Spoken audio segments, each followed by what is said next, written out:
Oh, it's Champions Tuesday, and as usual, we'd like to look ahead to all of the action that happens later tonight.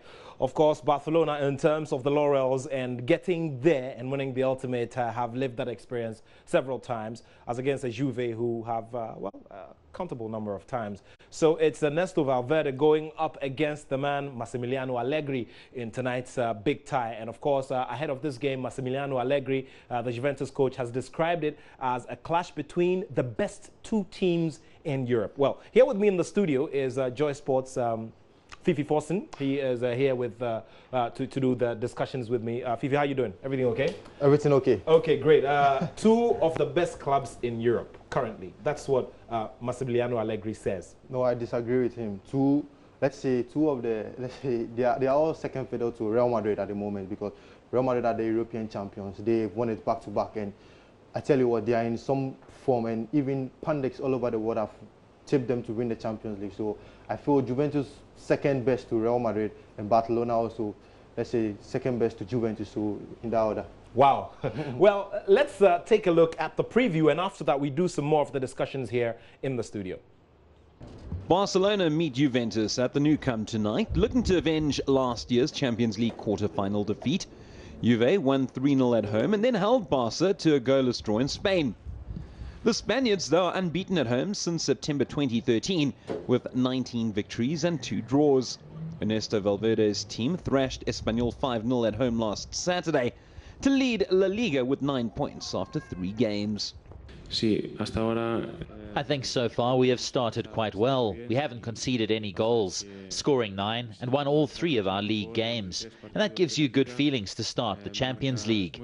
It won't be easy, but we will do our best to try and win this next match too. Without any doubts, Juventus is a powerful team, and also last season's defeat is still quite recent. We know they are very good when they have the ball, and they also try to put pressure on us. They put our team under difficulty last year, and we must take that into account and try to overcome them. While Barca no longer have Neymar in their arsenal, they do have Lionel Messi, and the Argentine has scored 5 goals in his last 2 matches. However, he will go up against informed compatriot Paulo Dybala. I'm lucky enough to play with Messi in the national team, and it's always a pleasure, because as a teammate I always learn things with him. I am very happy at Juventus. I decided this season to play with a very important number 10. That represents a lot for the history of the team. I'm very happy to do so.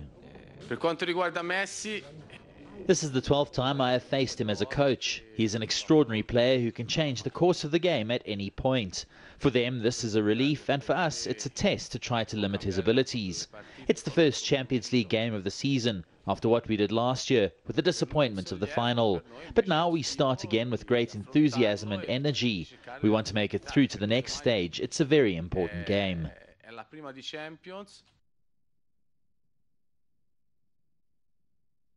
All right, so we're still looking ahead to that game between Barcelona and Juventus. You've heard from the trainers, and you've heard from some of the players as well. Now, 2 European giants with a front line that has a big South American feel. So in Barcelona, you have a Messi, a Suarez, and now Dembele. Yeah. And then in Juventus, you have a Higuain and Dybala. Now, which of these 2 strike forces are you expecting to bite the bigger tonight? I think the Messi, Luis Suarez, they've been playing together consistently for 4 years. I think the Dybala and the Higuain has just begun. Let's say last season was the year that they really gelled together, and they produced some excellent performances and en route to the Champions League final. But I feel Messi and Suarez have known each other for a long time, and they play very well. They play very well, and they do everything together. The Messi versus Suarez family, they have a very good relationship also. So I think on the field, they just translate their outside the field relationship to on the field, and they produce magical results. I feel the one that will bite this night is the Messi and Suarez. Now, Valverde has this, this dilemma, according to all of the reports we're getting from Spain, that he's not sure about starting, Dembele in this game. You think the stage is too big yet? You think it's, The stage is not big for a 20-year-old Ousmane Dembele. I've watched him very well. This is a player who does not have a weak foot.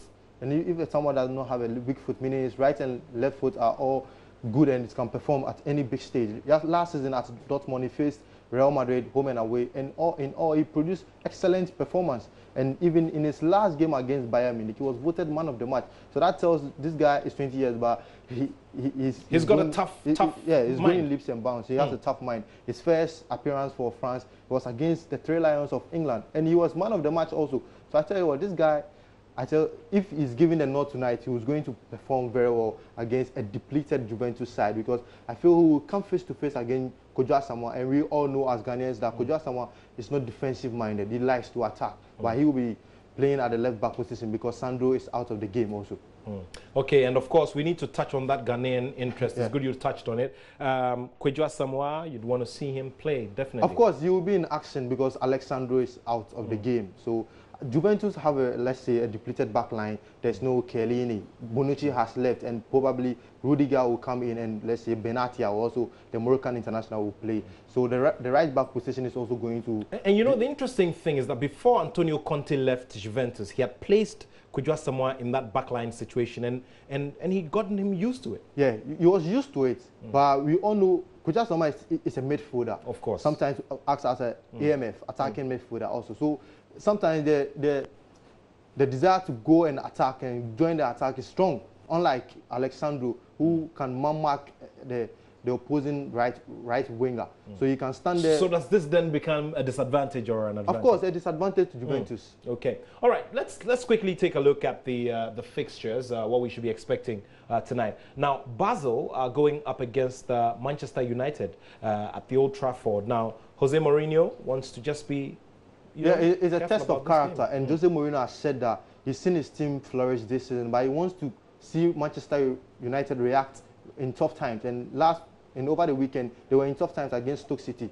They went down, they came back, and they scored until the late equalizer by the Cameroon international. So I think against Barcelona, they have to win. They'll go all out and claim the maximum points. All right, so CSKA Moscow are also going up against Benfica. And another game of interest will be that where Celtic host Paris Saint-Germain, and of course Paris Saint-Germain obviously are going to have the man Neymar up front over there, taking care of the business. Now, Brendan Rodgers has been speaking. He obviously will also have a very big headache. He said he's looking at Paris Saint-Germain having an off day because he knows the attacking threat Paris Saint-Germain has.